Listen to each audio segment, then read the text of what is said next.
I have a bad What's up, camera angle. guys? We are live for UFC 235. We got a really good card. We got John Jones versus Lionheart, Anthony Smith. We got the co-main event. We got Kamaru Usman against the champ Tyron Woodley. And sorry for being 17 minutes late. We had some technical difficulties, but we're here. And tonight, joining me and Kelton, we got a special guest. We got the host of the new MMA podcast, Die Hard MMA, Clint. And Clint, how are you? And how do you like this card, man? I'm doing good. Thank you guys first off for having me. I've been watching you guys do the round table. It feels like forever, so it's really cool to finally jump on. And I love this card, man. This card sets the bar for 2019. I'm super excited. The fights are really exciting. It's stacked top to bottom. This card's really good. Kelton, how do you like this card? I'm loving it, man. I'm really excited. I think it's awesome from a betting perspective as well as like a fan perspective. We have some really big names on this card, some hot prospects. I mean, it's always a good time to watch Zabit, Magomedsharipov compete in the octagon, and not to mention those two title fights, man, including the GOAT, John Jones. So we got a lot to talk about, bro. And of course, I'm coming off my biggest winning card of the year, Prague, and hoping to keep that going.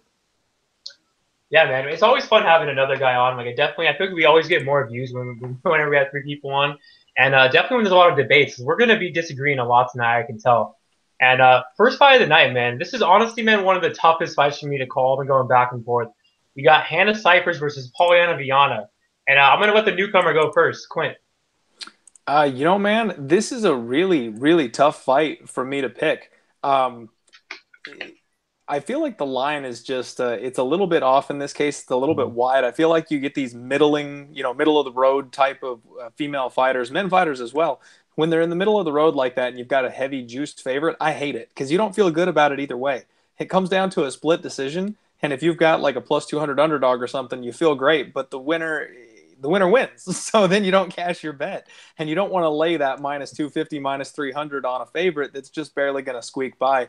I don't like it. I don't have anything as a bet on this one. Kelvin, what about you? Wait, so who are you picking? Are you gonna pick Viana? Yeah, I mean, I think I got to roll with Viana, just thinking she's going to win it. If I had to bet, I'd take Cifers because of the line, but I think Viana gets it done. Kelvin, what about you? Yeah, man. I totally agree with Clint's sentiment of not wanting to bet like fighters in the 200 range when you know it's going to be a pretty close fight. However, I actually don't think that's going to be the case here. I think Polyana Viana is going to expose the takedown defense and submission defense of Hannah Cifers here. I think Polyana Viana is a much higher caliber fighter, in my opinion, better skill set. So I'll go with her to get some takedowns here and submit Hannah Cifers. I actually think the line is probably just about right now. So I'll say Viana's second round submission, but I think Cifers will have some moments on the feet. She's a decent striker. What do you think, man?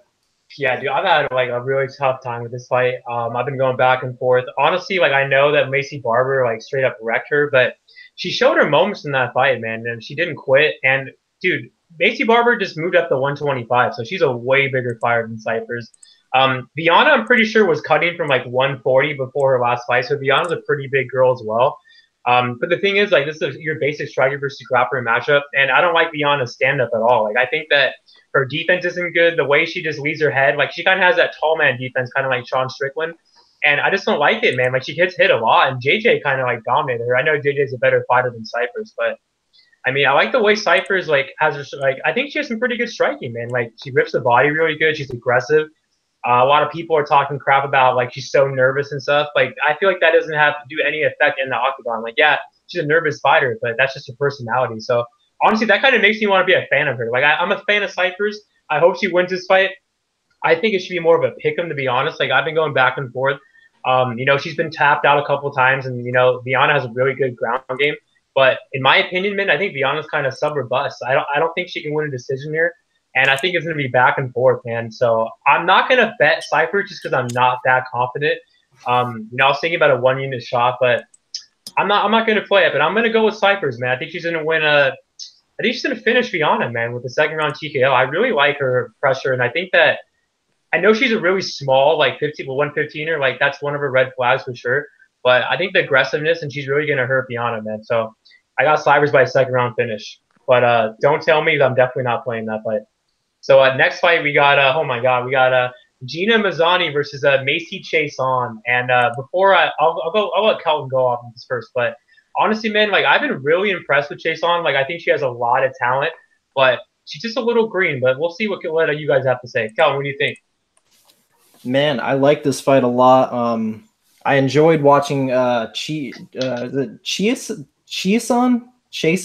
Chiasson, yeah, Macy Chiasson. I've been saying Chiasson all week, but I was impressed by her run on the Ultimate Fighter show, man. And you know, you can say it was against low level competition and all that, but hey, she handled those girls exactly like she should have, man. She went out there and beat them all up in her last fight against Pani Kianzad.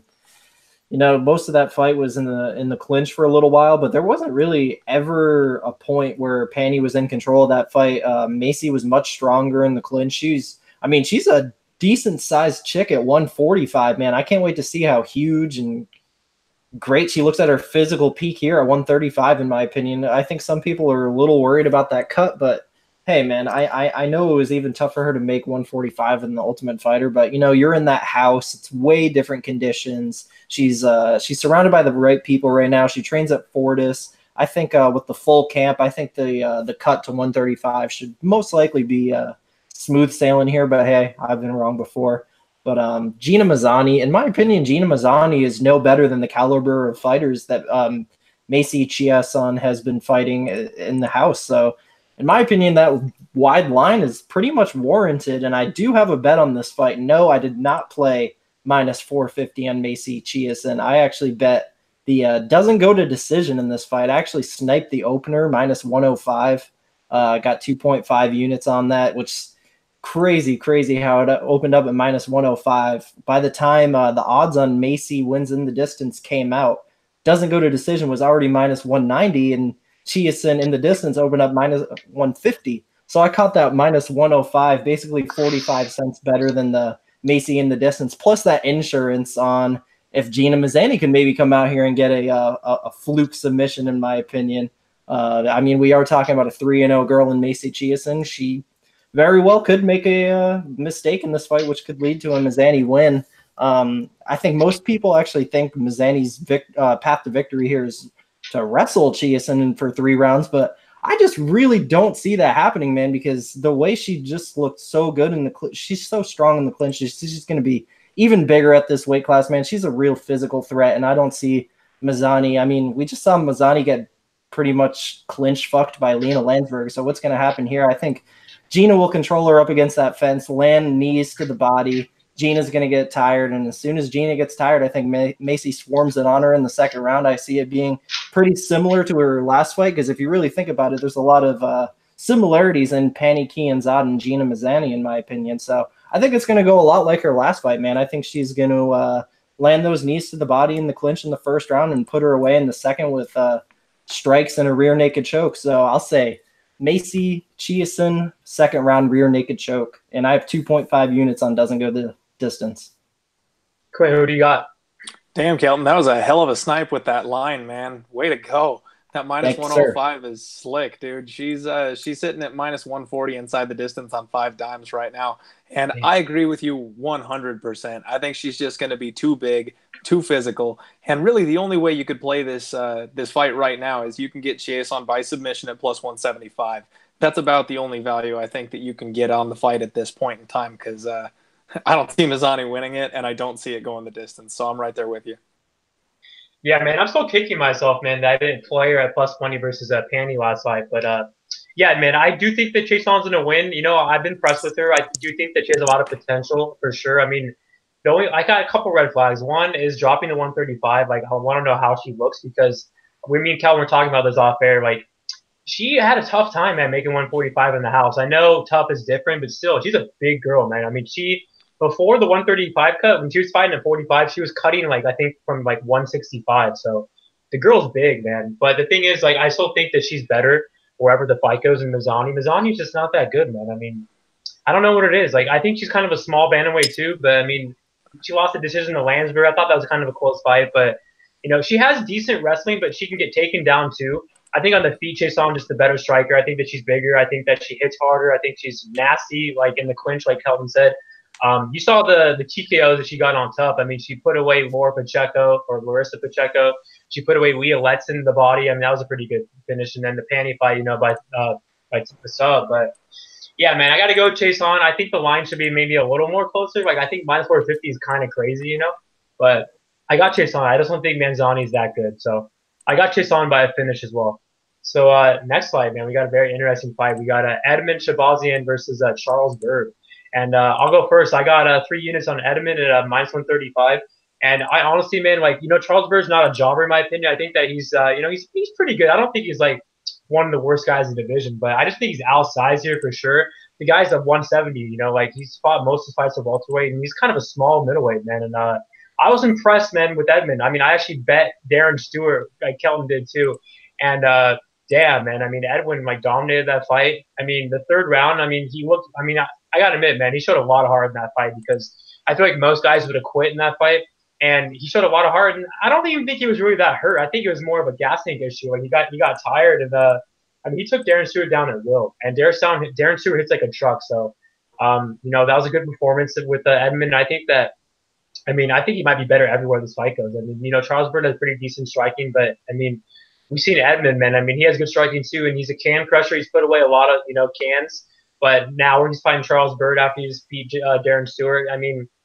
I think the pressure, I think the size, I just think I think he could take Charles Byrd down too. Charles Byrd got taken down by that complete can and Buddy Wallace on tough, and that guy's terrible. That guy's actually I'm pretty sure he's fought at welterweight too, and that guy took him down, took his back. Darren or not Darren, but Charles Byrd won the fight, but still, I mean, getting in those bad positions like that, I mean, he's been tapped out twice. I think Edmen's gonna really take advantage of the mat. And I think Edmen can knock him out in the feet too. So.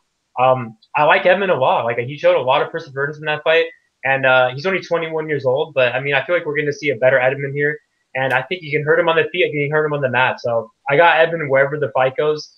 A lot of people are saying that he's kind of a fraud and all this. I thought the Darren Stewart performance was pretty impressive. So, I mean, Darren Stewart, he knocked out Charles Byrd too. I know that doesn't really mean anything, but Darren Stewart, I mean, is not a bad fighter, and the way that Edmen handled him on the mat was pretty impressive. So.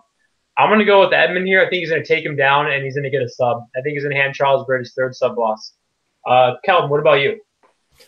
Man, it's very interesting how the tables can turn here, man, because like you mentioned, we both bet on Darren Stewart against Edmen Shahbazian in his debut. Now, both of us are going to be betting Edmen Shahbazian in this fight, which is interesting, man. Firstly, we're actually 5-1 on our consensus bets so far in 2019. So viewers, if there's any bet you want to tail on this card, I would recommend this one right here because me and Justin are crushing it. I as well have 3 units on Edmen Shahbazian in this matchup. I'm just not all that impressed with Charles Byrd, to be quite honest with you. I know this is a guy that's pretty well respected. He's the head coach actually over at Fortis MMA that I mentioned earlier, where Macy trains at, and it really shows a lot about a person if they're a head coach of such a great MMA gym like Fortis. But when I look at the performances and I look at the body of work of Charles Byrd, I've seen numerous holes in his game multiple times, and really holes that I haven't really seen be fixed throughout his career. You look back, he's been out wrestled and quite frankly manhandled by welterweights like Bojan Vilakovic, even that guy Derek Krantz.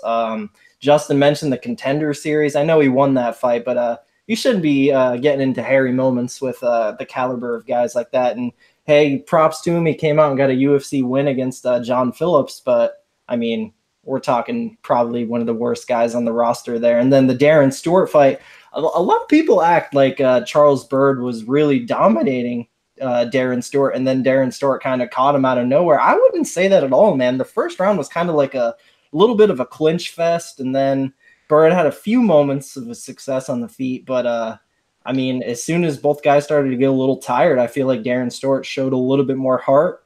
And I'm not 100% sure when I say this, but I just kind of get the itch that Charles Byrd is a little bit of a front runner, man.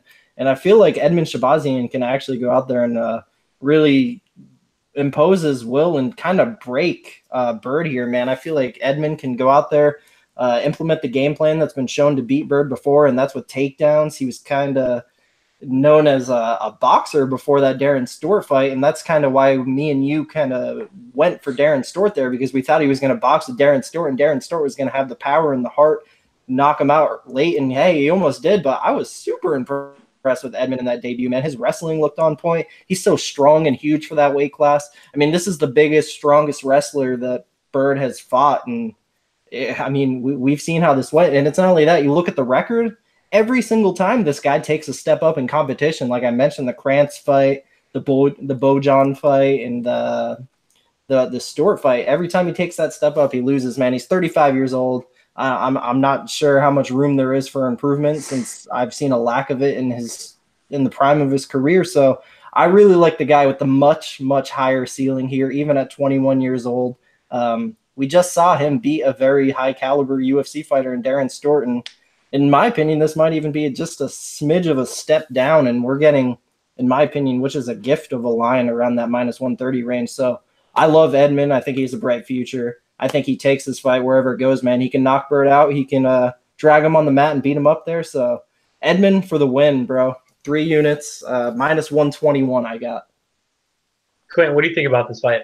I think I better run to the damn window. If you guys are 5-1 on your consensus bets and you're both riding Edmen, I need to get on this. I mean, you know, for me, I actually stayed off this fight just because I feel like Edmen's a little untested. You know, he's got 7 wins by KO, TKO, and then his only decision was in his UFC debut. So he's taken a step up in competition here. And maybe Charles Byrd isn't that much better than Darren Stewart is, but UFC caliber fighters, UFC experience guys, that's a whole different ball game. And it's only his second UFC fight. So, I mean, just playing into it, the age, the kind of guy that he's going up against, the experience he's going up against, this could be like a letdown first L type of spot, in my opinion. Now, he could be a freight train and just roll through him like you guys are talking about. And for your bets, I sincerely hope that he does. But for me, I didn't feel confident enough to make that pick. I definitely leaned Edmen. If you gun to my head, I got to make a pick, I'm going to go Edmen. I didn't like the pick 'em pricing on it, though. All right, so next fight, we got a fight that's definitely, I feel like, one of the most underrated fights in the card, man. We got actually, before we do this, I got to say about the Marlon Vera Frankie Size fight real quick. That was supposed to be on this card, but, Vera pulled apparently because of the flu. So hopefully he gets a speedy turnaround, and I'm sure we all were going to pick Vera. So, okay, so Absolutely. Next fight. Yeah, so next fight, we got Mickey Gall versus Diego Sanchez. And this is, like I just mentioned, one of the most underrated fights in the card. Clint, what do you got in this fight? It's the year of our Lord 2019, and I'm going to put money on Diego Nightmare Sanchez. What the hell is going on? This line opened way too wide, guys. Mickey Gall is completely untested. I know he's got that shiny 5-1 record, 5 finishes, all by submission. He's looking hot. He's coming off the Contender Series. He beat Sage Northcutt. Like, he's just a straight public figure. He's Sage Northcutt 2.0. Like, that's what the UFC is looking for this kid. And, he's mean. He's got the personality. He learned from Connor. So I can see where he's got some star potential. I think he's going the right direction. But I just don't think his skills have caught up with his mouth yet.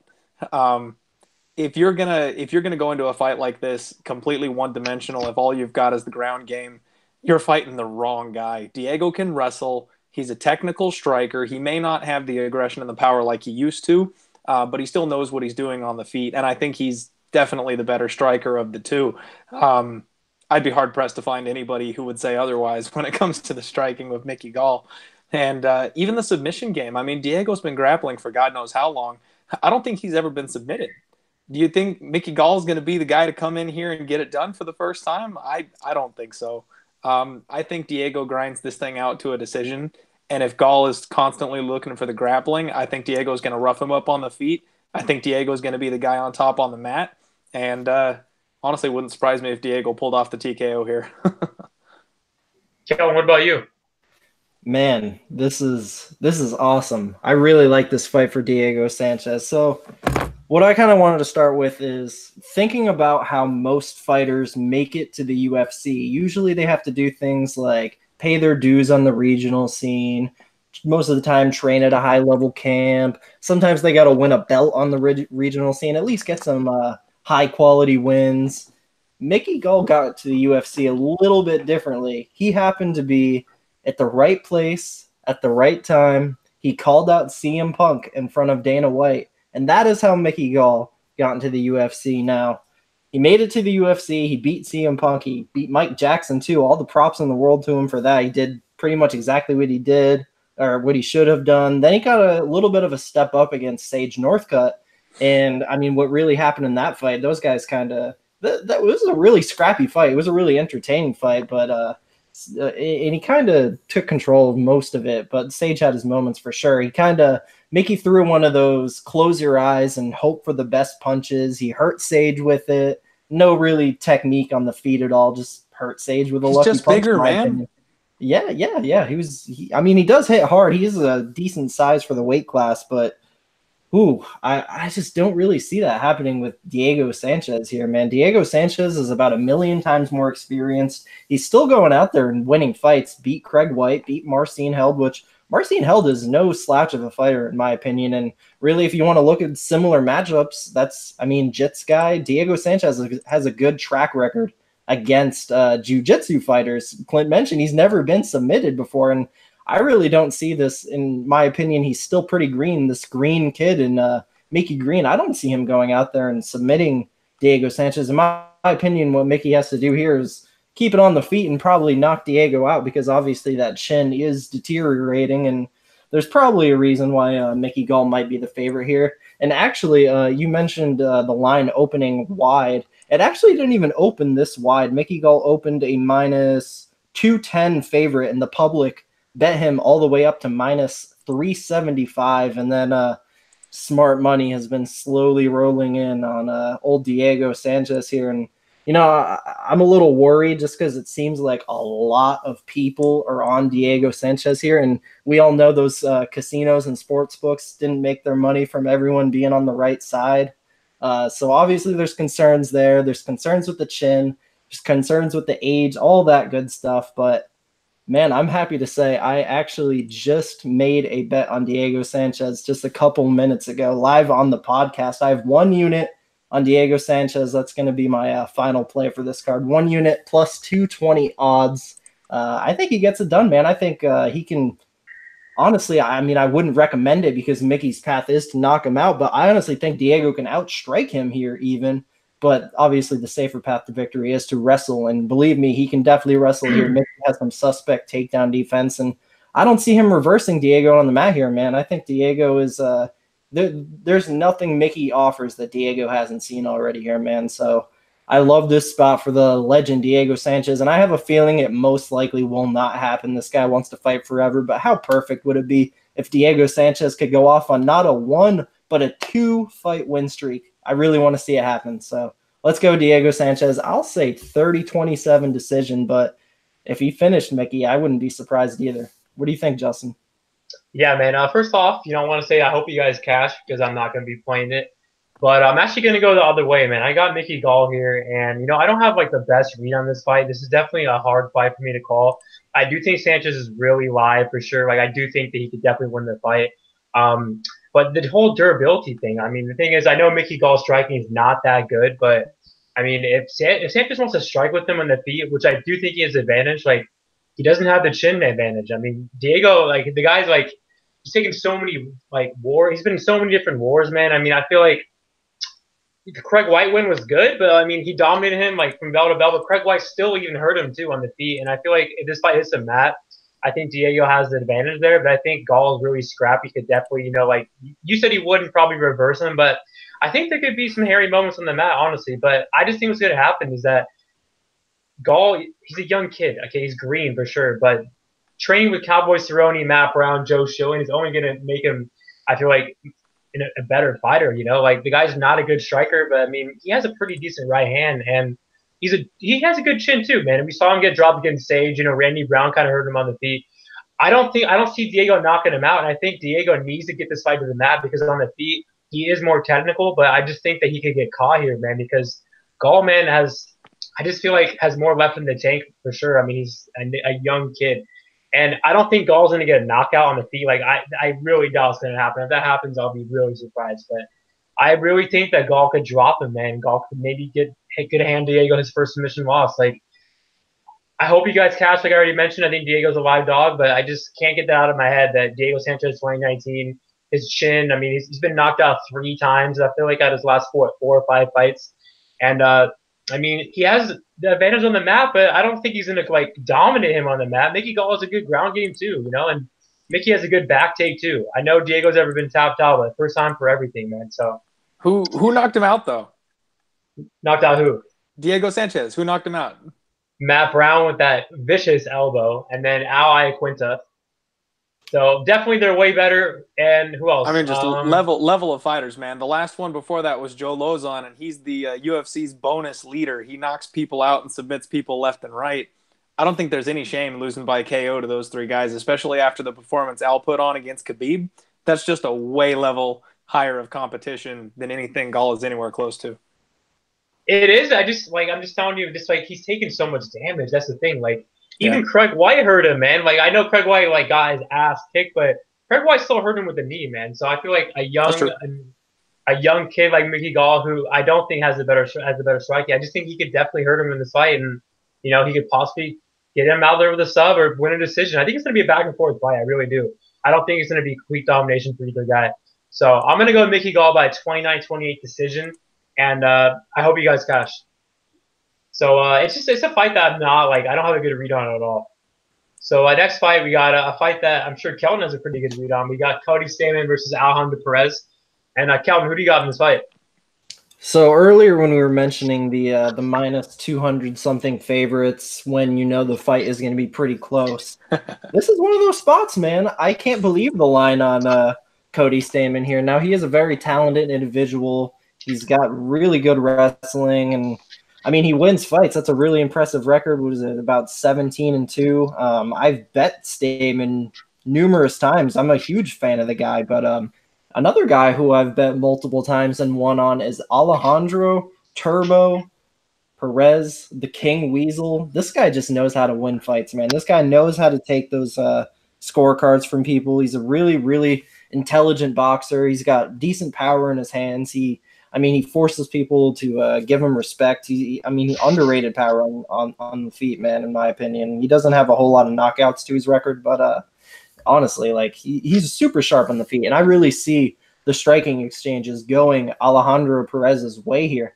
Cody needs to shoot, man, and Cody needs to pretty much do the Diego Sanchez route and hold him down for 15 minutes, in my opinion. And, you know, he probably could do that. He really could. I think if these guys fight 10 times, it's probably going to be a 5-5. And therefore, for that coin flip reason, I took 2 units on Alejandro the Weasel Perez here at plus 175 to win 3.5 units.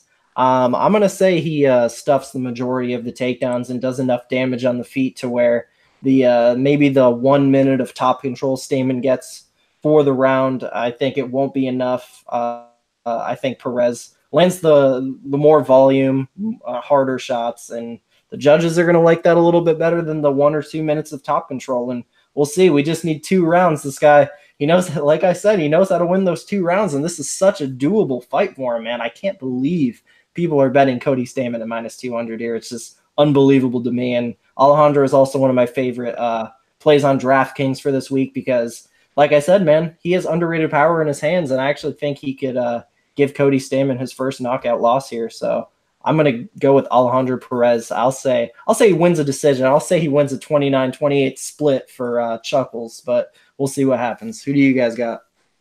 Yeah, man, this is a close fight, man. You know, I like Cody Stamen.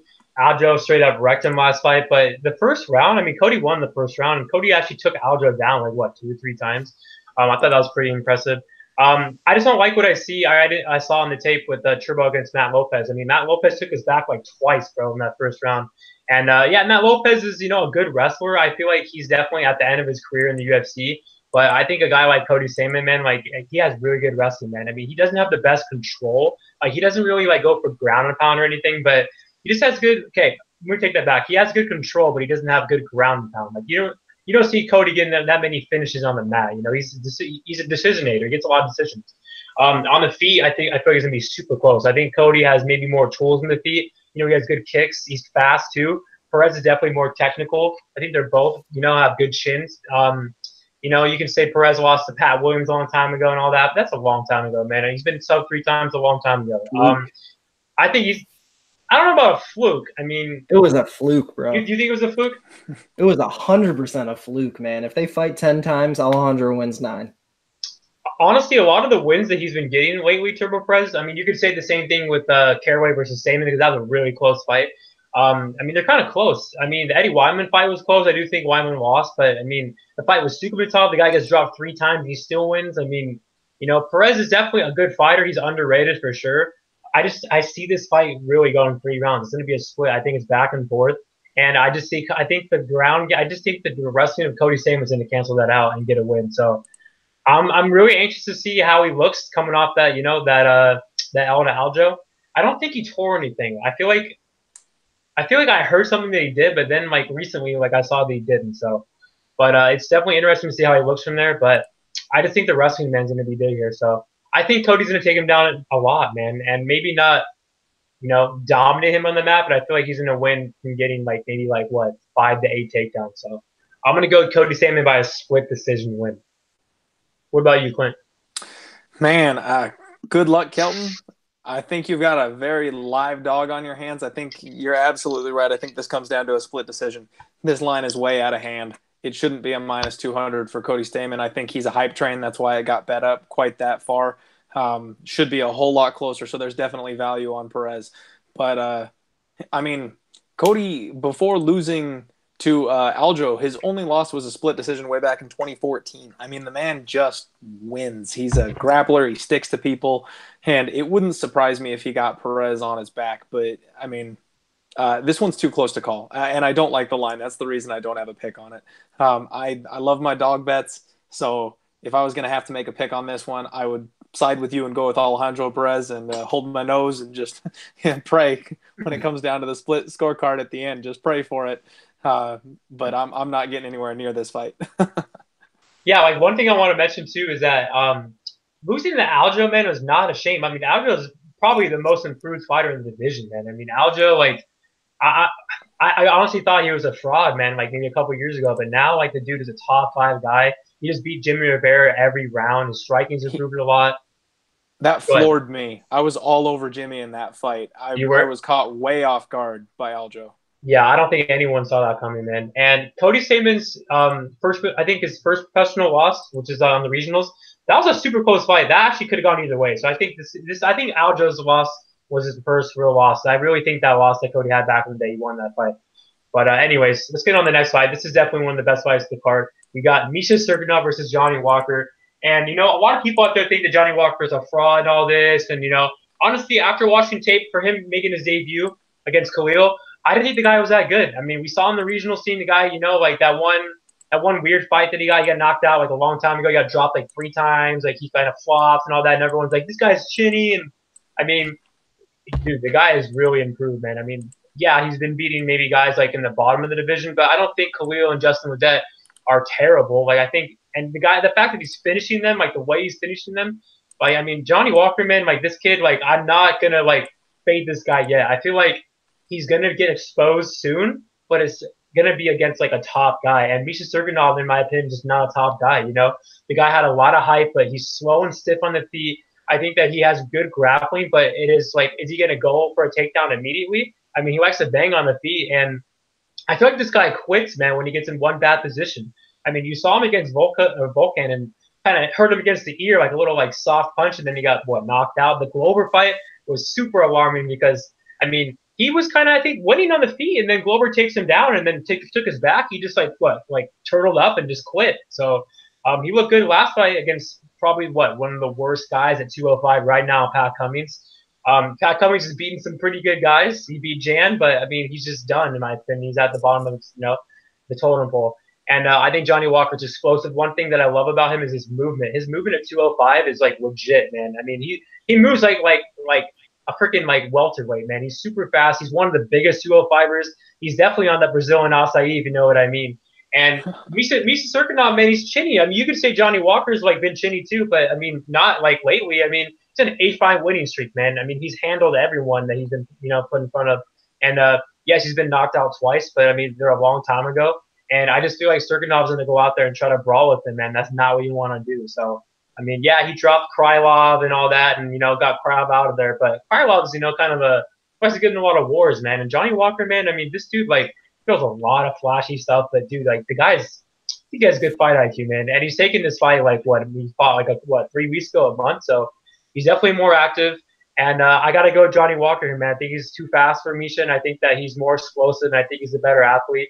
And honestly, I think he's more durable, too. I think he has a better chin out of the two. So I'm going to go with Johnny Walker by first-round KO. I think Misha's going to get dropped, and he's going to quit again. What about you guys? Go ahead, Kelton. Man, this is a good one. This is like one of those double-sided hot lava fights to where on the feet, I'm going to be fearing for Misha Cirkunov's life, and on the mat, I'm going to be fearing for Johnny Walker's life, man, because this is the definition of a striker-grappler matchup, and I don't know. It's a tough one for me to call. I tend to think that the odds are probably about right. I think Johnny Walker should be a slight favorite. I think Justin cashes that bet. I don't know, man. Like Misha, dude's a assassin on that mat, and he's gonna take Johnny Walker's neck if it goes down there. But thing is, I don't think it will. I think Johnny Walker lands a first round knockout here. Simply, I think if Misha tries to go in there and strike with him, it's not going to be pretty. It's probably going to be early like the last fight, and I feel like with the way that Misha goes for a lot of takedowns, he sets a lot of them up from the clinch, and I just think in the clinch, Johnny Walker is going to make him pay for it, land some elbows and knees, and put him away, man. So it's a really tough fight to call. Like for DraftKings, like I'm double-sided. I have a lot of Johnny Walker. I have a lot of Misha Cirkunov. A little bit more Johnny just because I tend to think he knocks Misha out in the clinch in Misha's attempt to get it to the mat, but shit, man, he might get it to the mat. I thought that last performance against Pat Cummins was the best he's ever looked, and this is a guy who also he hasn't been in the UFC that long. We are seeing improvements from him, in my opinion. So who knows? Maybe he comes out here. I know he's going through some personal stuff, and maybe that could be some motivation. Maybe it might hurt him. Who knows? But I don't know. It's a tough one. I love this fight. I can't wait to see what happens. If Johnny Walker keeps winning with that personality, we're looking at a huge star, like a light heavyweight Brazilian Conor McGregor over here. So I want to see Johnny Walker keep winning fights, man. What do you think, Clint? Yeah, I'm official on Johnny Walker at -140. I don't think it's that tough of a call. I love Johnny Walker in this spot. I think Cirkunov is I think he's a hype train, and just like you both said, he's got some serious questions. His chin is questionable. He absolutely quits. And against a guy like Johnny Walker, he's already shown us. I mean, look, he's got, 2 UFC fights with just over 2 minutes of fight time? He's got killer instinct for days. If he clips Cirkunov and hurts him even just a little bit, the fight's over. He will not let up until Misha Cirkunov's lights are off. So I think Johnny Walker gets it done in the first round, especially with Misha Cirkunov liking the clinch, like you mentioned. He's going to eat those elbows going for the takedowns. As soon as he drops levels, he's going to eat a knee. I don't think he can get this fight to the ground. And one thing that you may have noticed is he does that little dance as he's getting into the octagon. He's got some hips, man. He knows how to use those things. So when Misha tries to get down there, he'll get him back and be able to protect himself from getting this thing on the ground. I like Johnny Walker. I love this kid. He's my new rising star. Like I'm putting a little asterisk next to his name because I think he's going to be big. Even if he takes a loss here, like you said, he's been so active lately. They're just rewarding this kid for jumping in there and getting his hands dirty. So even if he takes a loss here, he's not a fraud. It's not going to derail his career. He's got a long way to go and a very high ceiling. And I'm excited because we're going to get to watch him grow up. We're going to get to watch him improve every single fight. And I'm high on this kid. Yeah, man. So I actually forgot to mention that I bet on him. So I bet on Walker at 3 units at -120. And also one thing I want to mention is that Misha's been tapped out too, like twice, I believe. I don't think Johnny's going to tap him out, but I mean, it could get interesting in his to mat because we saw Johnny Walker on the ground versus Frankenstein on the Contender Series. He looked pretty good out there too. So I mean, I'm really curious to see if this fight like hits like after the first round because it should get really interesting if it does. But I don't see how Misha's going to be able to take that shot, man. So I got Johnny Walker as well. Well, we already, yeah, all three of us do. So next fight, we got an interesting fight. We got Jeremy Stephens versus Zabit and Magomedsharipov. And Kelton, who do you got in this fight? I got Zabit Magomedsharipov here, man. I think the line's probably just about right at minus 250. Earlier in the week, I thought Jeremy Stephens might be a little live. You know, he's known for knocking out those prospects, man. I mean, look at those last two wins, Josh Emmett and Korean Superboy, both devastating KOs. I was at that Emmett fight, man. One of the most vicious things to see that in person. That was a hell of a finish, bro. And I saw all those Team Alpha Male members walking around right outside of the arena in Orlando, and they were all devastated, man. That was a vicious KO. Jeremy Stephens, legend, all the props to him in the world. I just think at this point of his career, the durability is not as there. He's not as fast as he once used to be. He's still got that power. We all know that power is the last thing to go away, and who knows, he can clip Zabit here, and really that's a shot. This is a puncher's chance fight all day long. Zabit is the next generation of MMA fighters. As big as the experience differential is, I think Zabit he's the more technical fighter here, man. I think he's going to be able to pick apart Jeremy Stephens on the feet, maybe even TKO him, and I think maybe he can even land takedowns here and beat him up on the mat. I like Zabit a lot here, man. I think that DraftKings ceiling, I mean, holy shit, this guy averages like 120 fucking points a fight, dude. Like Zabit, and we're getting him at such a good price. Usually Zabit is like minus 90 or minus. He's usually $9,600, $9,700 when he's fighting the Bokniaks and the Brandon Davises of the world. And obviously we're getting a much better price this time around because he's fighting a much bigger name, but I totally expect Zabit to come out here and put on another one of those 120-point performances. So therefore, I am big on Zabit here. He's going to be more of a DraftKings play for me. I opted not to take that minus 250 range, even though I know it was a little bit better. I just think there's better spots when it comes to putting your money. Most of the lines I bet on this fight, I don't think I bet anything worse than like a minus 140. But yeah, I like Zabit to get it done here, man. I'll say third round TKO. Who do you got, Clint? Well, first and foremost, I'm pissed off at Marlon Chito Vera. He messed up my parlay, man. I had Vera and Zabit parlayed together for plus 110, and I loved it. Getting just better than even money on those two guys. I think both of them could win it by decision. I think if both of them want to finish it inside the distance, they could, so I don't want to take any props and be on the wrong side of it. I really liked that parlay. So that being said, I like Zabit. I absolutely like Zabit in this fight. I think he's going to have the height and the reach advantage, and that's going to make it difficult for Stephens to get in there where he can land those kinds of KOs. He can clip absolutely anybody. If Jeremy Stephens catches you, he can put you out. But I think he's going to have a hard time chasing down a guy like Zabit and getting his hands on him. And Zabit is not going to be the kind of guy who's going to leave his chin out there where Jeremy Stephens can flying knee him. That's just not going to happen. I see Zabit staying on the outside, and honestly, I see him comfortably winning a decision. I don't know if he's going to put Stephens away. I know he can, but I don't know if he's going to. The other thing I want to say is, I don't know if you guys caught Ariel Helwani's show. He had Jeremy Stephens come on this week and talk to him, and apparently after the Jose Aldo loss, Jeremy Stephens was actually contemplating suicide. Not a light subject whatsoever, but when it comes to fighting and then putting your money on fighters, you got to take into the mental aspect of it. And I've got friends and family who have been suicidal at points in their lives and things like that, and you don't bounce back this fast from that. I wouldn't put a penny on Jeremy Stephens after hearing that, simply because you do not know where his head is at. Yeah, that's definitely going to play a big factor in this fight for sure. Because Calvin heard that too, and that was, yeah, definitely. I feel bad for Jeremy Stephens. Hopefully, he can. It's not like Jeremy Stephens, but hopefully, he can, get it together, man, soon. But we'll see what happens, man. But with the fight, man, I feel like Zabit definitely is, is better on the feet. I think he's better on the mat. The guy has really good ground game. He's good wrestling. He's the bigger guy.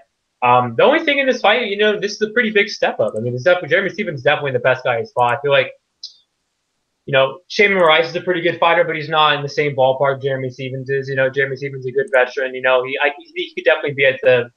I wouldn't say he's like shot by any means. I think he's like maybe on the decline for sure. I mean, Aldo just put him away pretty bad.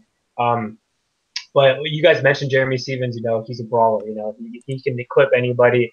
Zabit can get hit for sure, but I mean, Zabit's pretty durable. I think Zabit's going to be smart out there, and I think he might pick him apart in the feet, but I think eventually he's going to get him in the mat, and I think he's going to put Jeremy Stephens away on the mat. So I got Zabit by submission. I think it's going to happen, and yeah, man. So next fight we got the main card. We got Cody Nova Garbrandt versus Pedro Munhoz. And I actually was thinking about betting this fight. I passed, but I like Nova up here, man. It sucks about his chin because he's definitely chinny for sure. I mean, his durability issue is there. You can't say that he's not chinny. The dude's chinny for sure. He's been knocked out 3 times, I think, including his amateurs. I think he was beating TJ though both fights before he got clipped, and he fought emotional those 2 fights. But in this fight, I think Cody's faster. I think he has the better striking. I think he's way faster than Pedro Munhoz. I think that they're going to brawl though, and that could definitely play in the factor in Munhoz's game because Munhoz is a brawler. He gets hit a lot. He has a good chin. He has the way better chin than Cody. But I just think Cody hits harder, man. I think Cody could definitely. I think all the damage that Pedro's been taking in his fights is going to catch up here. I know Pedro, looked really good against Brian Caraway. A little controversial stoppage, but I still think he was going to get the win anyways. And against Brett Johns, I mean. Yeah, Brett Johns got dominated, but I thought Johns won a round too. And I mean, all the damage that Johns is a tough dude for taking all that, but I thought Pedro should have finished him, man. So, I don't know, man. I mean, I like Munhoz. I do think he lost to Dawson too. I think Dawson definitely won that fight. The Rob Font fight, Rob Font was picking apart until Rob Font got clipped and then went for the takedown. I just think Munhoz takes a lot of shots, man. He gets hit a lot, and he's a good boxer for sure. We know about his guillotine. We know about his ground game. He's not going to take down Cody, okay? I doubt Cody's even going to shoot here. Cody's not stupid. I just think he has a huge speed advantage here. I think he's more technical. I think he has more power. So the chin issue, that's the reason why I'm not betting Cody. But on DraftKings, I will be on Cody. And I think he's going to put away Pedro. And I know no one's been able to put away Pedro Munhoz, but I got Cody putting him away in the first round. I got Cody by a first-round KO. Clint, what about you? I mean, so first off, I want to hop back to Zabit for a second. You can get plus 265 on Zabit by submission. I like that pick, by the way. So if you jump on 5 dimes, you can nail that real quick. I have 5 dimes, yeah, so that's definitely a good one. There you go. I don't know what else to add on Cody Garbrandt, man. You nailed it. You said everything that I wanted to say on Cody Garbrandt. I think that we are getting a real nice line here on Cody simply because of those back-to-back losses. Everybody's thinking, oh man, what if his mind isn't right? What if TJ, hurt him? What if his chin is gone? That's what everybody's talking about. Everyone forgets he was the champion of the world right before those TJ fights. And in fighting, it's paper, rock, scissors, man. You'll run into somebody who just has a style that you're never going to beat. You can train your whole life, and there will be one guy out there that you cannot top. And I think that's TJ for Cody Garbrandt. He's just got the style that is the opposite of Cody. His KO power, Cody Garbrandt's KO power is something else at that weight class. And I think he will put Munhoz out. I've actually got Cody Garbrandt inside the distance at plus 150 here. I think that's the best way to take it. You're getting, a minus 170, minus 180 favorite at a plus 150 line, because that's what he's going to do. He wants to come back here and get back to the title. He's not going to play this thing, safe and try and squeak by. He wants to get right back in the title hunt. He wants to make a statement. He's going to knock out Pedro Munhoz, and I don't think it's going to take that long. Yeah, I think in the distance is definitely a really good play. I actually might tell you on that. Kelton, who do you got? So it's really interesting, man. We actually got some line movement while you guys were breaking down the fight. It went from minus 165, Cody Garbrandt. Some money came in on the underdog. Cody Garbrandt now sits on a minus 150 favorite. Minus 145 on Bet Online. What? Wow. And honestly, it was the shirt at the stare downs. They're betting against the shirt. So, guys, I'm actually not going to complete the trifecta here. I'm going to go with the underdog, Pedro Munhoz here, Basically, man, I mean, it's a very, very tough fight to call. In my opinion, it's probably a coin flip, and you guys are right about Cody Garbrandt being the more technical guy. He's a lot quicker. He's more athletic. I mean, he's a lot quicker than Pedro Munhoz. You guys are absolutely right. Your breakdowns were good for sure, but I just with Cody Garbrandt, I'm actually hearing things that he's not as motivated for this fight. He's coming off a couple KOs. He's fighting emotionally. I think, honestly, with the possible deterioration of his chin, the emotional fighting, Pedro Munhoz is not a guy you want to go in there and fight emotionally against because, I mean, Justin mentioned Cody's the harder hitter, and yeah, he is the harder hitter, but Pedro Munhoz hits fucking hard too, man. In my opinion, he has the little bit better chin. So if these guys go in here and brawl and Cody wants that first-round knockout that he usually goes for, I mean, man, anything could really happen in that brawl, and I think Pedro Munhoz has a very, very decent shot here, enough for me to want to take him in a fight, which, in my opinion, should be around pick'em odds. Pedro Munhoz, I think it's really criminally underrated, his last performance against Brian Caraway. I mean, in Brian Caraway's pro career, have you ever seen him blown out of the water that badly? I mean, even at his age, guys, I think there's improvements in the game of Pedro Munhoz. I think he's definitely like a top 8 guy. And I mean, a couple of years ago, if you were to ask me who I got, I'd say Cody Garbrandt minus 300 all day. But after those recent losses, things I'm hearing, I mean, who knows? It wouldn't be smart to brawl with Pedro Munhoz here, man. So I'm going with the dog, Pedro Munhoz. I will say, man, I'm going to say he hurts Cody. Cody shoots, and he guillotines him. I'll go with Pedro Munhoz guillotine. I wish you guys the best, though. I don't have a plan, Pedro. The only thing I can say to that, though, man, is when was the last time you saw Cody fight in a brawl, like an emotional brawl before TJ? He didn't. The way he picked apart Cruz was just a master class. It was a performance, man. I think he got hot-headed because of TJ. And the second fight, I think, was worse because he lost the first fight. So he was like, oh, fuck this guy. I'm going to come out and kill him. Like, he was super emotional for both those fights. I think he checks himself in this one. I mean, you know, I'm glad you're not going against us. But I really think he's going to lock it down this fight and really remind us where he is. Yeah, I don't know who told you he wasn't motivated, but he definitely looks motivated at the press conference and all the interviews for sure. I mean, he wants to make a statement, man. The guy just lost, he got embarrassed. I mean, he lost his belt. I mean, he's a young kid. I just think I think Pedro's completely outmatched here. I think Pedro's a good fighter for sure, but if Dawson can do that to you, and Dawson's kind of on the decline, we just saw what Yan just did. Dawson won that fight. That was not a robbery by any means. Dawson definitely won that fight. So next fight we got this is one of the toughest fights for me to call on the entire card. We got Tisha Torres versus Weili Zhang, and I hear that someone has a bet in this fight, so I'm going to let that someone go first. Kelton, who do you got?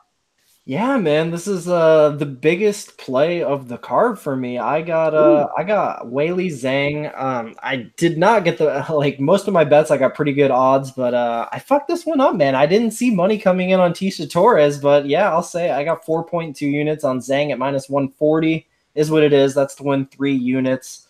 I love this girl, man. I love Weili Zhang. She is a monster, bro. Like, this girl, she hits really hard on the feet. She's technical. She's got that amazing 17-1 record. She's a damn winner, man. And that Aguilar fight, like, I know she was a minus 500 and she was supposed to win, but I mean, I'm pretty sure most people probably picked her to win that fight by decision. I don't think most people saw her going out and just slicing through her in the first round, beating her out of her own game at that. She out wrestled Aguilar.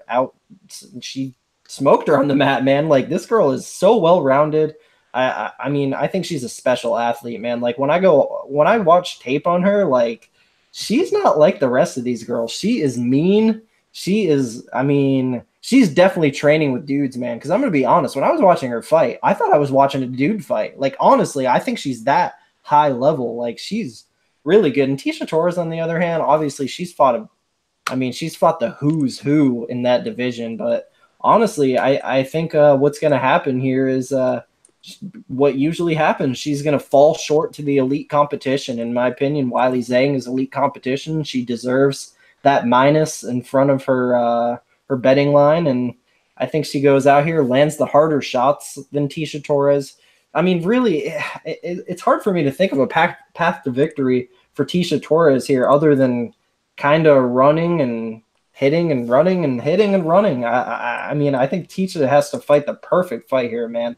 I think Zhang can actually hurt her on the feet. I think she can take down Torres. I think Zhang has the wrestling advantage here. She's a lot bigger too. A lot like Ticia's always been just a little outsized in that 115-pound weight class. I think if UFC ever brought in that atom weight, she might be one of those girls to drop down there. I like Weili Zhang, man. I think she's got a huge ceiling, and I think she wins 30-27 decision here. It's hard for me to see Tecia really doing much of anything here, man, other than just running and hitting her and running. I think Weili beats her in the clinch, the wrestling, the striking. I think she's got her beat everywhere, honestly. What do you guys think? Clint, who do you got? You know what, Kelton? You should be ashamed of yourself for taking her at -140. That's where I got her too. That's where I got her too. Oh, really? I'm on Zhang too, man. I think Tecia Torres presents a problem in this division, dude. She's a tough little buff wrestler, and it's got me real nervous. But I'm gonna ride this hype train. I am all over Zhang. She is so dynamic and offensive, and she's fast, man. She is fun to watch. She's the reason I love women's MMA. You know what I mean? Like back when Ronda was throwing people around and armbarring them real quick, like Zhang reminds me of that. It's so cool to have an awesome fighter coming out of China like she is, because I feel like the competition coming out of China is kind of low. Like we don't really get Chinese stars all that often anymore. They're just kind of behind the game. So it's super cool to have someone like her coming out here and doing what she's doing. I didn't have the balls to take her inside the distance this time because nobody finishes Tecia Torres. So I played her straight. I got her at -140. I'm gonna roll with you. And I loved it. I can't wait to watch this fight, man. This one should be a scrap. It's gonna be good.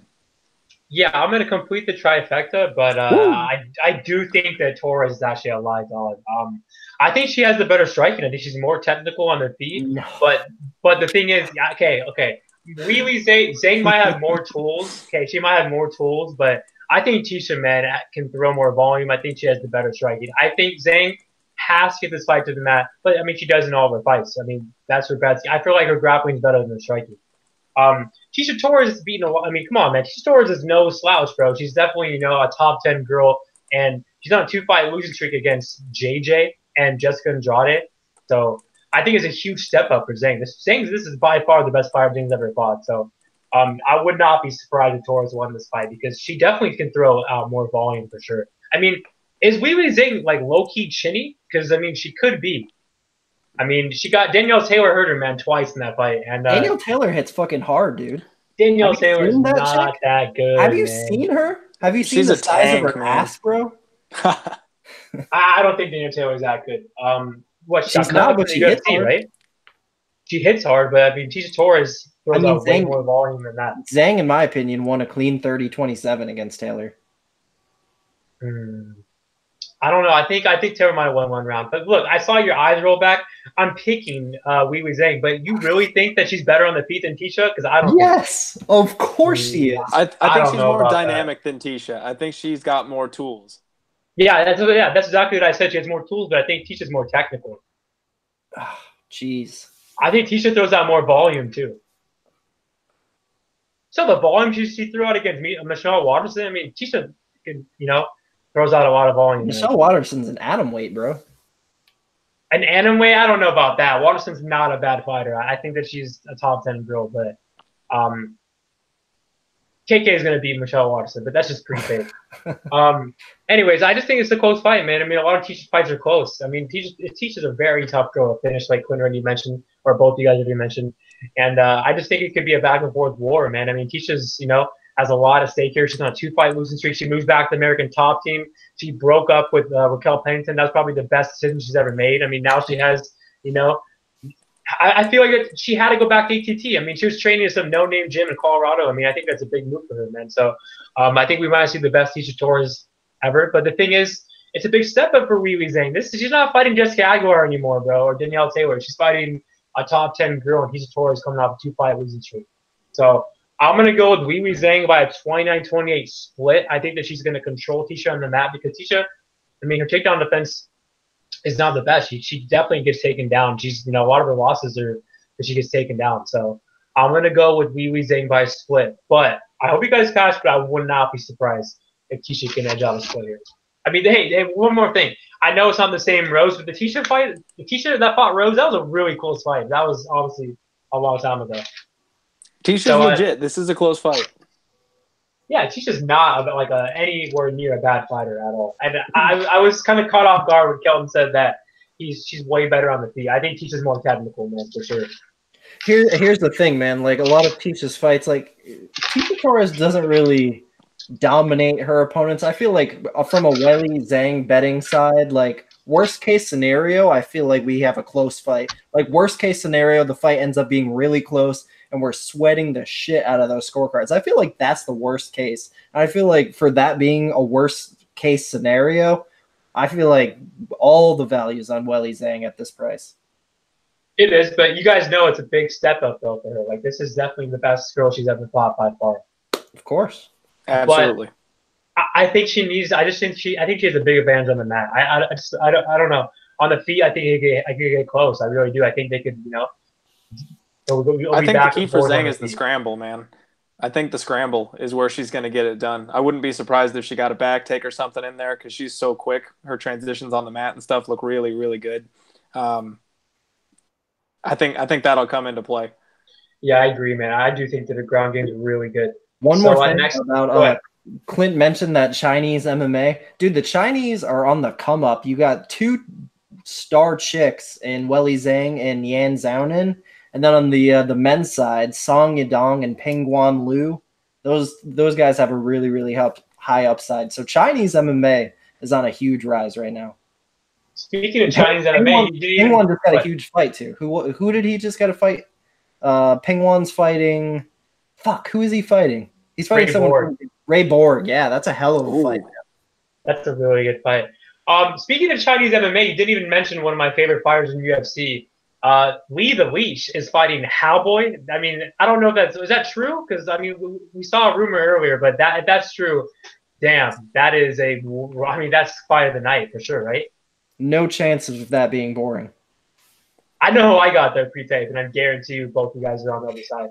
But we'll talk about that. Actually, whatever, I'll say right now. I got Lee the Leech pre-tape. We'll talk about that another time. So, so next let's just move on to 236. Let's move on to 236. Let's do it, man. So, hey, speaking of let's just talk about next week. I mean, that card's stacked. Next up we got, I think it's a stacked card. I've seen some people say that's a terrible card, but I think it's a really good card next week. So, next fight we got Robbie Lawler versus Ben Askren.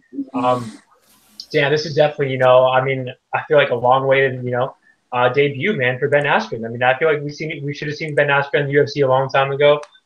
His striking is not that good. I mean, obviously, I don't think we have to sugarcoat it. It's not that good, but when he gets you down, his top control and his ground and pound is really freaking good. Like Ben Askren, he looks like just an ordinary smo.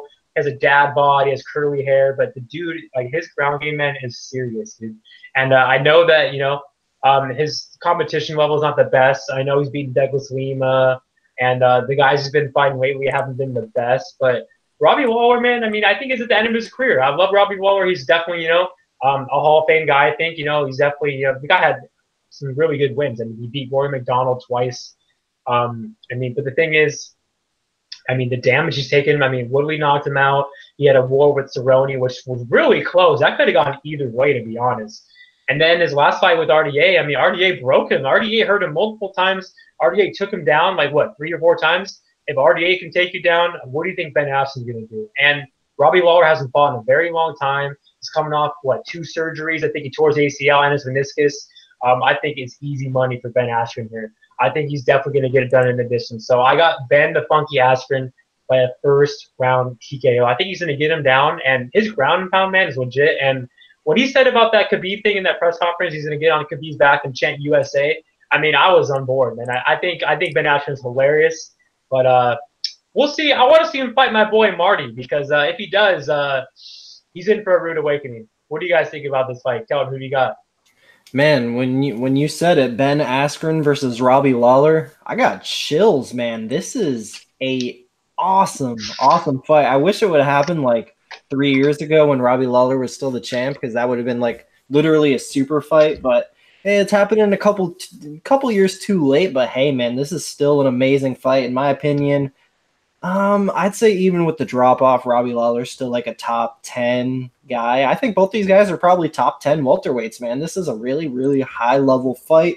Um, just it's weird, man, because I hate to not really disrespect, but I'm just a huge fan of Robbie Lawler. But there's a lot of signs to me that kind of point that he may have been a USADA victim. He really, I mean, after that that last Rory McDonald win, things kind of went downhill a little bit as soon as he lost to Tyron Woodley. He just really hasn't looked the same. And the thing that I noticed the most is that takedown defense. Dude he used to have the greatest takedown defense in the world.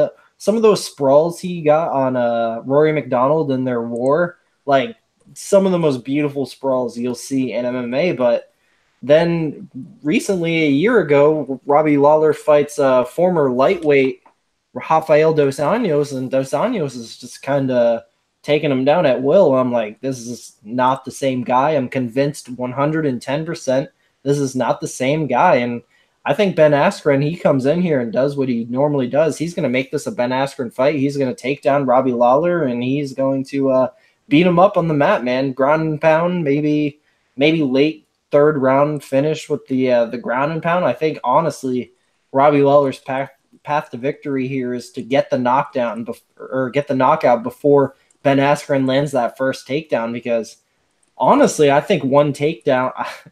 Again, I don't want to disrespect Robbie Lawler, but I just kind of get the itch that one takedown and this fight might be over. I think if he takes him down, then he kind of does enough damage, tires Lawler out enough that maybe he just doesn't have it in him to get a knockout late. I mean, we are talking Robbie Lawler who thrives late in fights, but once again, it was kind of old Robbie Lawler who thrives late in fights. Nowadays, he's not thriving late in fights, man, and I think all those reasons make the difference. If this fight happened 3 years ago when Lawler was still on the old juice there, I might have him, but Ben Askren's going to win this fight. I think I'll say third round TKO for Funky.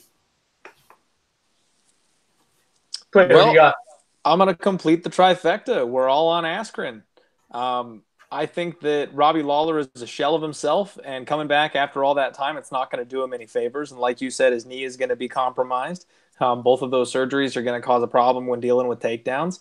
And even if he isn't compromised, even if he comes back and he's sharper than we expect him to be and stuff, I still don't know if he can stop Ben Askren's takedown. You know, Askren and Woodley are training partners on this thing, and I mean, who can mimic Lawler better than Woodley? Like Woodley is Lawler 2.0. You know what I mean? Askren is going to be ready for anything that Lawler can throw at him. I think he gets him down on the ground, and I actually have him official. I've got from my podcast. I took a prop on him at minus 133, Askren by decision. I don't think that Robbie's going to give up the finish. He's been a tough, gritty old warrior, and his last 5 losses, they've all come by decision. Tim Kennedy, Lorenz Larkin, Johnny Hendricks. I apologize. Woodley KO'd him stiff, but Rafael Dos Anjos was able to clip him and grind on him, but he still only got a decision out of him too. I don't know that he is so far gone that someone like Askren is going to be able to finish him. I think Askren will be too worried about him getting back up onto his feet that he won't expose himself going for that finish so that Robbie can have an opportunity to get back on his feet. I think he'll be focused on keeping him on the ground, maybe some light pitter patter and an easy decision. So next fight, this is going to be a very fun debate out there. We got Kamaru Usman versus Tyron Woodley. And I want you guys to both go first. I want to go last. So I'm going to let Clint go first. Kelton, you're second. I'm third. Let's do this. So the best thing about UFC 235 is we get to watch the greatest of all time fight. And it's just a shame that he's in the co-main event. Tyron Woodley is going to stiffen up Kamaru Usman. He is the best 170-pounder on this planet. He's hot on GSP's heels. People don't know it yet. You go forward 10 years, we're going to look back on his resume and go, holy crap, we didn't know what we had when he was here fighting. I've got Woodley by KO. I got him inside the distance at plus 130. I think Usman's going to find himself in a place that he's never been. He might even end up on his back for the first time in his career. Woodley, if you watch like the videos and stuff leading up to this fight, he's been training this real sneaky uppercut. He's looking to punish Usman every single time he comes in for that takedown. You know how he likes to fight with his back up against the cage? I don't think he's going to stray away from that. I think he's going to stick to that game plan, and I think he's figured out that you can defend the takedown a lot like RDA did. And if you see the shots that RDA landed on Usman in their fight, if Woodley can land those same exact shots, Kamaru's not going to be able to keep walking through those. I really think RDA is overrated at 170 pounds. He's too small for the division. He's not as fast as he used to be, and he can't wrestle with these guys. I don't see anybody on Usman's resume that gives him any type of window to what it's going to be like to face a guy on the level of Tyron Woodley. Even Damian Maia, he's kind of a shell of himself, and Woodley put the game plan out on how to beat him. If Woodley doesn't go out there and beat Damian Maia the way that he does, I don't know if Kamaru beats Damian Maia the way that he does. I really think he played, second fiddle to Tyron Woodley in that fight. And those are his only two names. Damian Maia, Rafael Dos Anjos, those are the only two good names on his entire record. And beyond that, he's only wrestled since he's been in the UFC. And we've seen what Tyron Woodley does to specialists. They keep throwing these... Only good names? Yeah. What about Leon Edwards? What?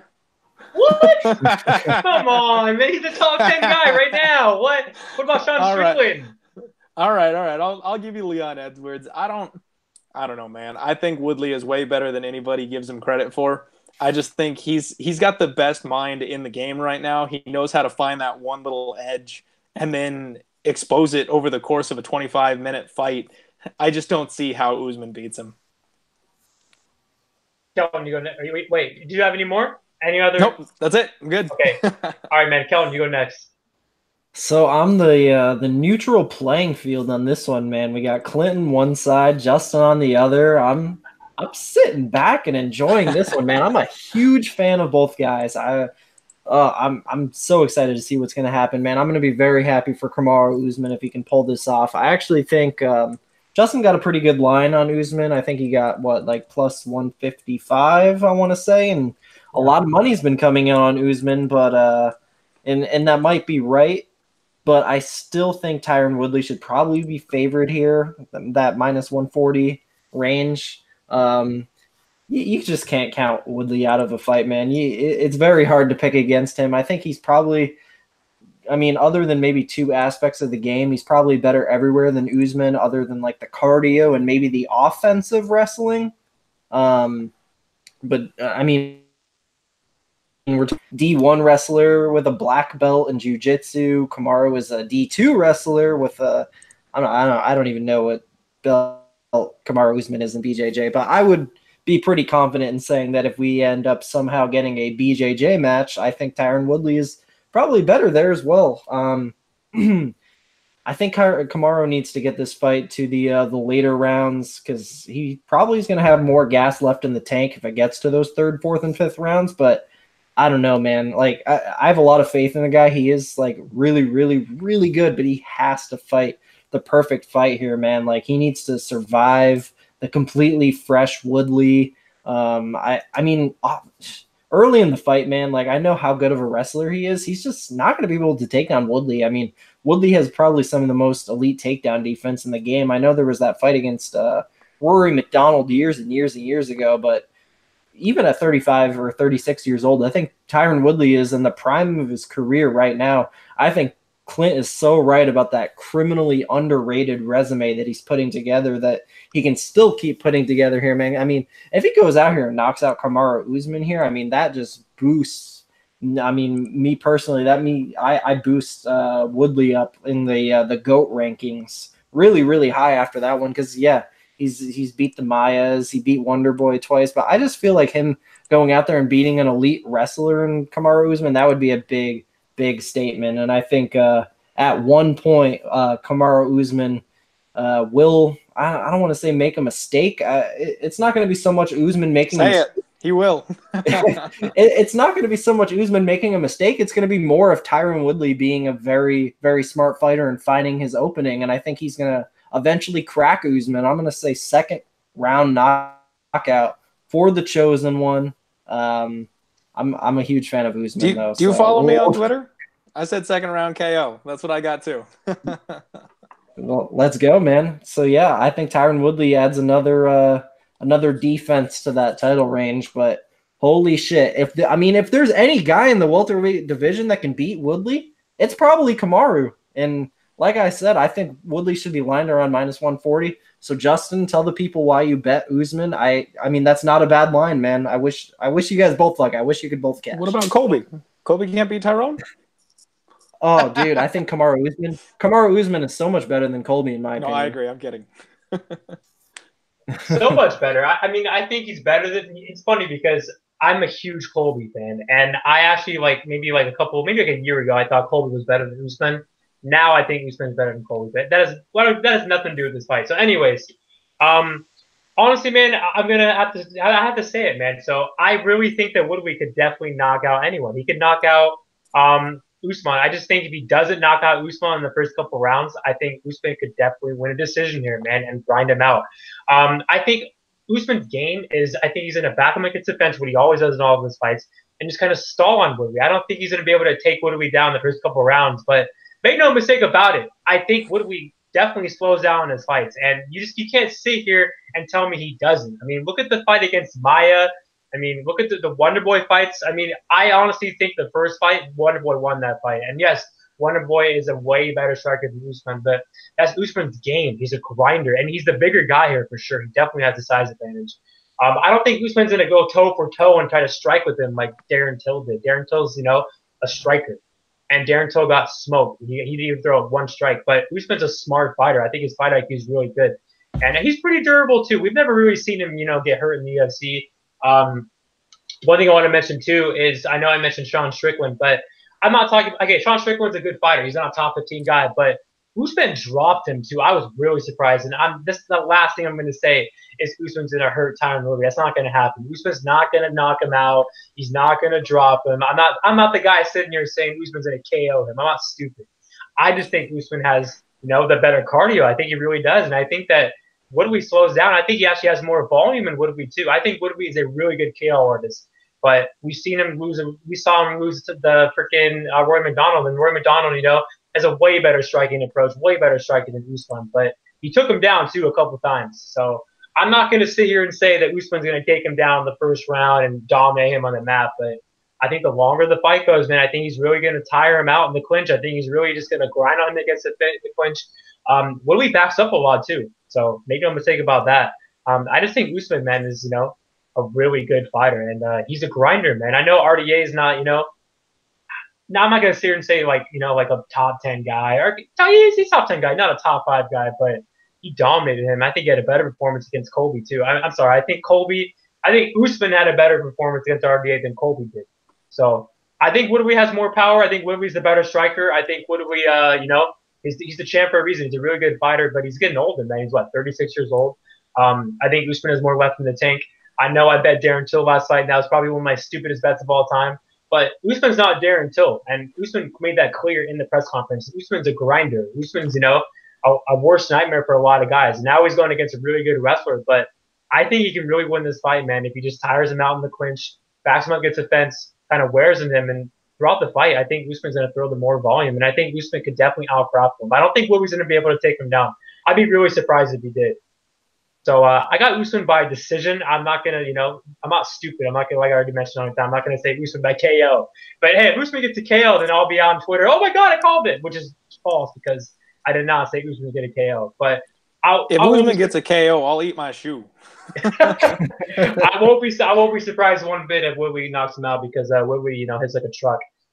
For sure. But I just don't think Usman's going to engage with him like that. Like, he's not going to – I think Usman's going to immediately, just, walk him up against the fence and just grind him, against the cage and go for takedowns. So, and Usman's cardio is good. I think he has better cardio than Woodley. I know Woodley's cardio is not, terrible by any means, but I mean, he's won decisions, but it's slow. He's slowed down. He slows down in fights, man, for sure. So you can't ignore that. He does slow down. He does slow down in fights. If I can just offer a couple counterpoints, he does slow down in fights, but I really think that also played to his game plans in those fights. I mean, you look at the Damian Maia fight, and he's gone on record multiple times about how he tore his labrum in that fight. The fact that he was still able to wrestle and keep a guy like Damian Maia off of him with the torn labrum, that's incredible.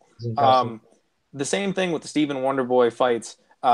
He's not a karate striker. He's never been a karate striker, and he completely revamped his game from top to bottom to be able to strike for 5 rounds with a guy at the level of Thompson. He did slow down a little, but that's because that's not what he's built for. Wrestling is his bread and butter, and the biggest thing here, I think, is that we know exactly what Kamaru Usman is going to do. Tyrone's coaches know exactly what Kamaru Usman is going to do. His game plan hasn't changed. He hasn't developed enough as a striker for have a new wrinkle. He's not going to come out here and throw a head kick at us. They know exactly what he's going to do. That makes him easy to exploit. And I just think Tyrone's going to be good enough and smart enough to find the hole in that armor and then expose it.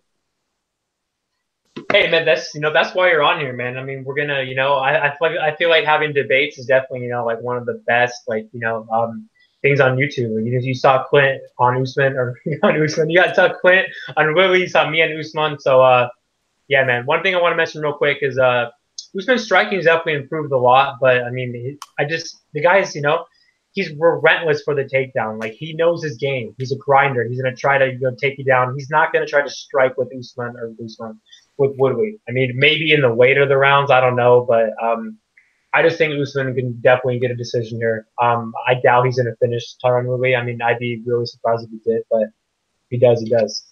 So, official pick is Kamaru Usman by the grind. I don't think he's going to dominate him on the map by any means, but I think he could definitely take him down a couple times and win the fight.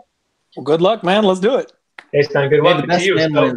May the best man win. And hey, it's kind of crazy that Woodley's minus 145. So a lot of people, man, are betting Usman. I thought I was like the only person that's going to bet Usman. Now a lot of people are. Do you know why people are betting him so hard now? Why? Do you think it's the size advantage or what? Brendan Schaub. What did he say? On Brendan Schaub's podcast, he said that Anthony Smith and Kamaru Usman are good bets. He's like, if you've got money, those are 2 good underdogs. So go put your money on Smith and Usman. So the flood of public money is coming in on these live dogs thanks to Brendan Schaub. And I'm going to hit Woodley again as it gets closer to a pick'em price because that's just criminal.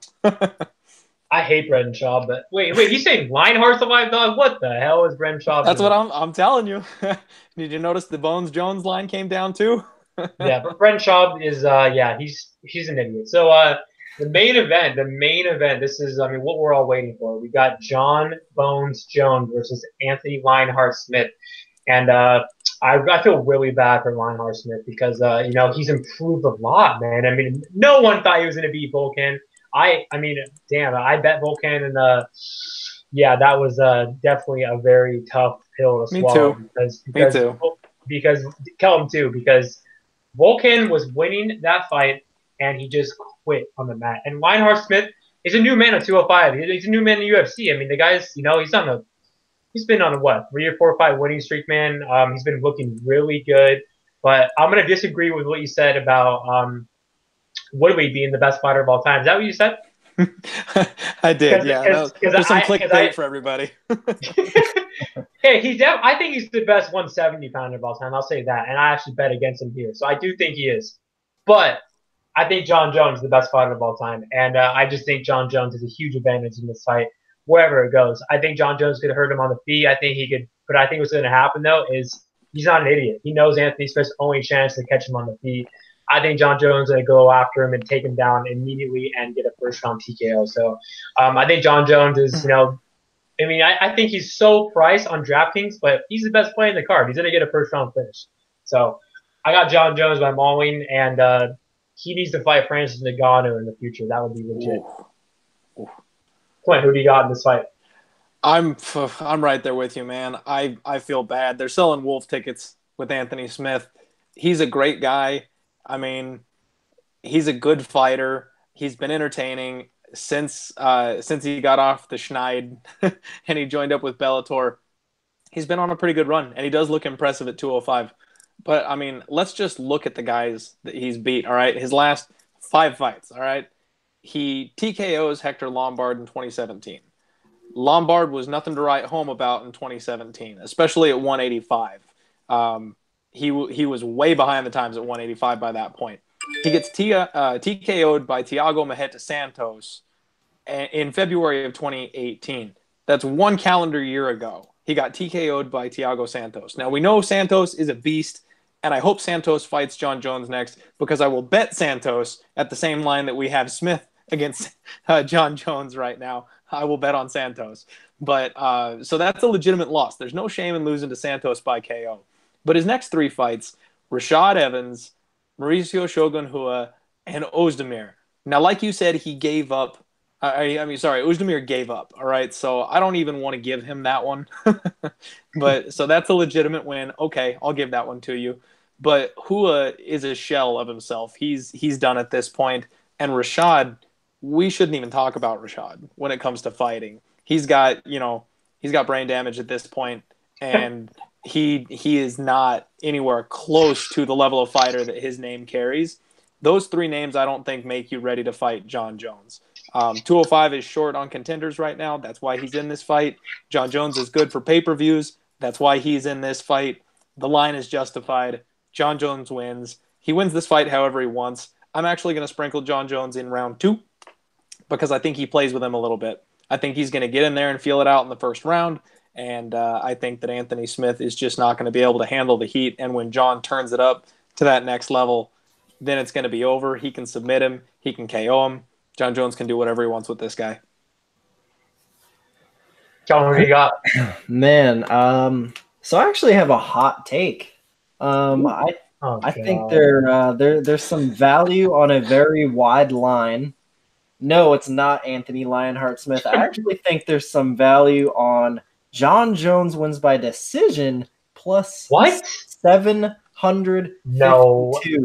Anthony can now survive, bro, for 5 rounds. Okay. So hear me out. So hear me out on this. I actually think I think most people are writing Anthony Smith off, saying he's going to get blown out of the water in the first couple of rounds. Firstly, he's looking. We have seen him finish before, yes. Like what, 30 times? Okay. Let me tell you this. He's looking a lot more durable at 205. I mean, he's overall looking a lot more improved. We look at John Jones, the kinds of things he struggled with in the past. I mean, we all brought it up for the most recent Gustafsson fight, and that's guys that can match his length and reach have typically been the ones to give him kind of problems on the feet. And I actually think Anthony Smith can go out here and make it sort of competitive in the striking realm on this fight. I think where John Jones is probably going to have the most success, and how I ultimately think he probably wins this fight, is the wrestling aspect. But honestly, man, I really just don't think he blows Anthony Smith out of the water and finishes him early here. I think it's probably going to be a late finish or even a decision, man. John Jones actually, I mean, look at his UFC record. A lot of those wins are decision. I mean, decision Glover, decision to Ovince St. Preux. It's funny. I actually bet on John Jones wins by decision against Ovince St. Preux there at plus 400. I just felt a little more confident there because John Jones had been coming off a layoff. I figured he'd be kind of rusty. Ovince is a real awkward fighter. And now John Jones isn't rusty here. He just got a finish in his last fight against a top 5 guy. So I'm not going to take the shot on the Jones wins by decision at plus 750 something. I just think that line is so wide. I mean, he's a huge favorite. He's probably going to win this fight. I mean, who's to say he doesn't win a decision here? Lionheart's a really tough guy, and he looks more durable at 205. Now, I'm going to pick John Jones to win. He's a minus 800 favorite for a reason, and I think he probably I honestly do think that I expect the striking to be a lot more competitive than most people think. But John Jones is eventually going to make it his fight, take him down, probably beat him up in the clinch, land some nice knees, elbows. Jones is just, I mean, once in a lifetime athlete. I love the guy as a fighter. Obviously, might not be the best, personally, he's not the best guy in the world, but I mean, how can you not respect the body of work and the talent? So yeah, I'm picking John Jones, but hot take, I am taking John Jones to win this fight by decision. I will say I'll say he probably gets a 10-8 or 2 in there as well. So I'll say Jon Jones, 50-44 decision. The only problem I see with that is that Anthony Smith has only gone to decision 3 times in his massive career. He's got 31 wins and 13 losses, and 3 times he went to decision. And how many 5-round fights has he been in? There is no way. I think Anthony Smith is one of those balls to the wall guys. When he gets cornered and he's like, "Oh man, I'm going to lose this fight," he goes for it. Like, he'll go out on his shield going for the win. Yeah, you're right about that. There's no way this thing goes the distance. Hey, well, I mean, if it does, Kelton, I mean, you should put some money on that. Yeah, I'm going to be pissed. I'm going to be pissed if he actually does. I mean, a lot of his wins are decisions. But you're right about the Anthony Smith. Yeah, I think we've got a new Jon Jones, too. I mean, in all seriousness, I think we've got a whole new version of Jon Jones here, too. He is now on his legacy tour. He wants to show that he is the baddest MFer on the planet. He's on record saying that. He's not going to let these guys go to decision with him anymore. The whole lead up to the Alexander Gustafsson fight was him saying, I took it easy on him. I underestimated him. I thought I could just coast to a win. He came out focused and put him away in the 3rd round. I think that Gus is better than Anthony Smith. And even if he's not, even if they're a similar caliber of fighter, Jon Jones isn't looking to squeak by these guys anymore. He's looking to make a statement. He wants to prove he's the best in the world and the best that we'll ever see. So I think he's going to go for the finish. So with those 2 factors combined, I'd bet the house on fight doesn't go to decision. At what is it? -800, would you? You know what? If I was a whale, if I was sitting on a pile of a couple million, hell yeah, dude, I'd put a stack on that fight doesn't go to decision. I feel like that's easy money. I don't have that kind of bankroll though. So yeah, man. So we had a really good card. A lot of good fights we debated. And before we let everyone go, let's just do our breakdown of bets one more time. And I have a couple of things I want to say. So I got 3 units on Johnny Walker at -120, 3 units on Usman at +155, and 3 units on who am I missing? Oh, Edmen, Shahbazyan at -135. Kelton, what are your plays? One more time. Yeah, man, I got 5 plays this card, which is a little more than the norm lately. I've been sticking with 3 or 4. I just think there's so much value on this very stacked pay-per-view, man, and I didn't bet anything worse than a -140 on this card. I'm really trying to stick with not paying too high of a juice this year. So I do have 4.2 units on Zhang -140. That's my biggest play of the night. 3 units on Edmen Shahbazian -121. Team bro picks on that one. We're going to try to make it 6-1. And then I have 2.5 units on the Macy Chiasson Gina Mazzani fight. Doesn't go to decision -105. 2-unit underdog shot on Alejandro Perez +175. And most recently, a 1-unit shot on Diego Sanchez +220. Clint, what about you? Well, it's my first time on the show with you guys, so I want to let everybody know I don't do the multiple unit plays. I'm a single unit bettor. Since 2019, I'm 23-11 for +21.47 units. Straight bets, one at a time. I've got Diego Sanchez +235 is where I snagged him. I've got Walker at -140, Garbrandt inside the distance at +150, Askren by decision at -133, Woodley inside the distance at +130, and I had a parlay with Zabit and Vera. I think I'm actually going to swap Vera out and take Askren straight in that parlay and double up on him, because that should be right about the same odds. I should get even money, or about +110 on that parlay. I like it, man. So thanks, man, for coming on. I'm sure you'll be on again. And I know you have like 2 different Twitter accounts, but everyone go out there and follow Clint. You got Maximum 3D and then his new podcast, Die Hard MMA. Go check that out, man. It's a good podcast, and I like Clint. You definitely know your shit. And like I mentioned, you'll be back on here for sure. Thank you guys for having me. It was a whole lot of fun. I'd be more than happy to be a regular guest on the show. This was a good time. 100%. One more thing I want to mention real quick is I actually just made a bet for next week. So I've only taped one fight. I've only taped one fight for UFC Wichita, and I had a really big pre-tape lean, and that same lean actually turned into a bet. I bet 4 units on Curtis Wonder at +100, and I am really confident in that bet. I'm actually 3-0 in betting him as well. I know this Zaleski's the best fighter he's fought, but I just don't see this. Like, it was plus 105 it was at yesterday, and then it went to plus 100. I really see him going towards the favorite. He opened minus 125 too, so I had to do it. I had to do it. And let me tell you guys something. I am one of the biggest Zaleski fans in the world. I will most likely be joining Justin on that bet on Curtis Millender plus money. I just changed my unit size too, so I'm $30 a unit now. Yes, you guys would make fun of me out there and say, "Oh, he's a small bettor and all this." I'm not like some like $1,000 like bettor. I mean, this is a hobby, for me. So, but $30 a unit. I've been playing 20 my whole life, man. So I'm happy that I finally made the change. So yeah, next week's a really good card. There's a lot of people that are shitting on the card. I think it's a good card, man, from top to bottom. I jumped on 2 early plays on the openers for next week already too. Actually, I'm rolling with the dogs, man. I got Tim Bosch at about plus 190 right at the opener. He's down to plus 135 right now. He's been bet all the way down to plus 135. He is so live in this fight. So I crushed that opening line. I'm going to have a hard time explaining that on my podcast when I give everyone plus 130 instead of the plus 190 I got. And then I actually jumped on Derek Lewis at plus 200. He's dropped just a little bit. He's 190, 185, something like that right now. I got him at a straight plus 200. I got Derek Lewis pre-tape, and I might have Bosch pre-tape too. So I'm with you on both those, man. I just think Santos' chin is weak. He's on the decline, man. Derek Lewis has got that crazy power. Yeah, I want to keep talking about this.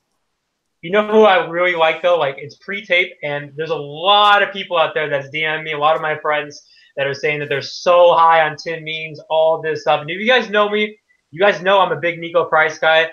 And, yes, I faded him versus Vicente Luque. And, yes, he almost died last fight versus Razak. But I think he is – I mean, I think he's going to win pre-tape, but – I really think I'm going to be going pretty big on Nico Price here. So that's just going to take that bet with Z? I might. It's a pre-tape lean. I have to watch tape, obviously, but I'm feeling it right now pre-tape. But once I watch tape, I'll make that decision. But if I do, I'll definitely be betting Rockstar Z and also Five Guns. Because I think he's going to tap him out. I really think he's going to go out there and get Tim Mings out and tap him out. But I got to see what the tape says, for sure. I agree, man. You got him too? I'm Price, yeah. Oh, I didn't want to mess up your Twitter beef with Z. I was gonna take the bet. I was gonna jump in and be like, "Give me that bet. Give me that bet at even money." Let's both do it. Nah, I gotta watch tape. I can't blind bet it, So I gotta watch tape, then I'll make my decision. But all right, guys, we've been on it for a long time. I'm sure Kelton wants to go to bed because it's 11:55 right now, where he's in Florida. So. Thanks, guys, for coming on. You're going to be back for sure, Clint. And thanks for listening. And put in the comments below who you guys got in every fight. Later, guys. Thanks, guys. Later, guys.